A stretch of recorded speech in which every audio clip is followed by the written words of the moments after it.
18 minutes past 11. A memorial service has been held to mark the 20th anniversary of the death of Stephen Lawrence, the black teenager who was murdered in a race attack in Eltham, south-east London. The service was held in central London. Earlier, the city's police chief, Bernard Hogan-Howe, vowed to prosecute all of those involved in the killing. David Cameron says the murder sparked monumental change in British society, as John Brain reports. Few of them knew him in life, but they gathered to remember a young man whose death has had such an impact on public and political life.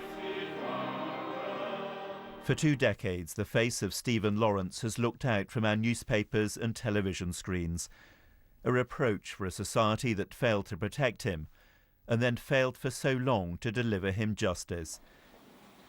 His family are still suffering and still angry.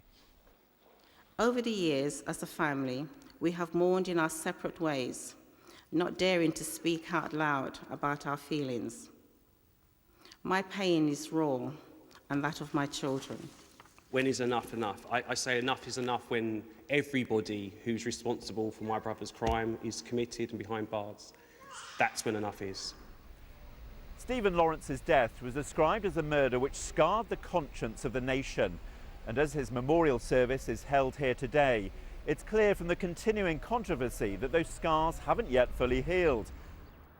The teenager's murder here in South London and the botched police investigation that followed has prompted 20 years of soul-searching about race relations in Britain. Today, the Prime Minister claimed there's been a monumental change. Well, it's a change, obviously, has taken place since that dreadful murder 20 years ago, a change in policing. But perhaps as important is the change in culture of just not accepting racism in our country. And you don't know where you live? But critics say progress is too slow.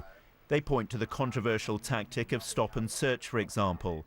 According to new research, in the year to 2000, nearly 1 in 20 black people were stopped. In the past decade, that figure has actually doubled to 1 in 10.